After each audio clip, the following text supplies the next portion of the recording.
That's fine. Thank you very much, Cahir. Look, Minister, you're welcome to the House with this important bill. If you could formally move it first. I moved the amendment now.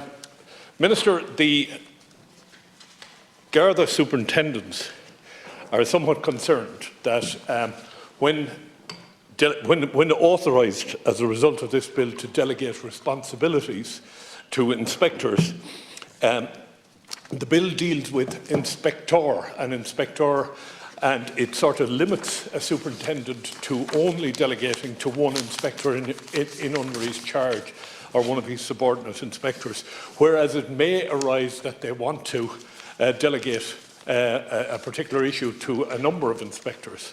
So they have requested that I place an amendment down seeking that we change the word inspector to inspectors.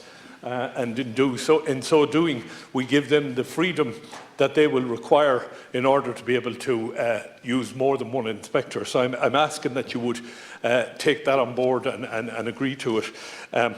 The other issue that arises in this arises from the other side, the Association of Garda Sergeants and Inspectors.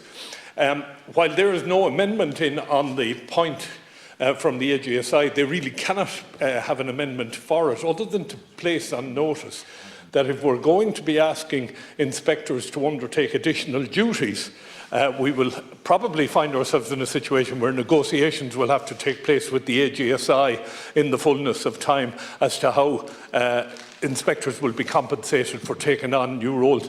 The other issue there is we're moving inspectors now from a direct supervisory role if they're delegated to undertake some of the work that was once taken by superintendents.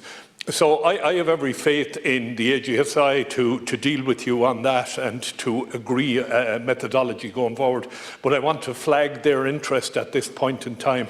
But I do think the argument brought forward by the superintendents is a very reasonable argument, and it does give them, it's a very minor change to the bill, and it does give them the flexibility they will need as they move forward in this. So that really covers the number of sections that we're dealing with, Chair. Okay, so if anyone else wants to make a contribution on amendments numbers 1, 2 and 4, 5 and 6 at this point, otherwise I'll bring in the Minister. Minister, go ahead.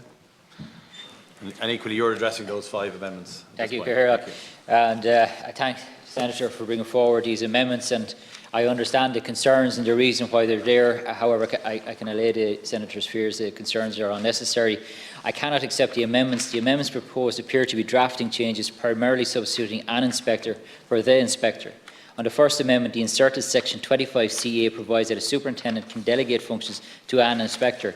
The Senator proposes inserting "or inspectors." Under the Interpretation Act, the singular is to be read as imparting the plural, so the amendment is necessary. So under the Interpretation Act, it can be and would be read as where it's singular, also including the plural. On the second amendment, the relevant provision provides that the delegated function shall be exercisable and performed by the inspector in his or her own name. The amendment would change this to an inspector. The definite article should be used here, as the function is to be performed by the inspector to whom the function is delegated. Amendments 4, 5 and 6 relate to transitional provisions in the bill, which address a situation where an application has been sent to a superintendent before the commencement of the bill and needs to be dealt with by an inspector after the date.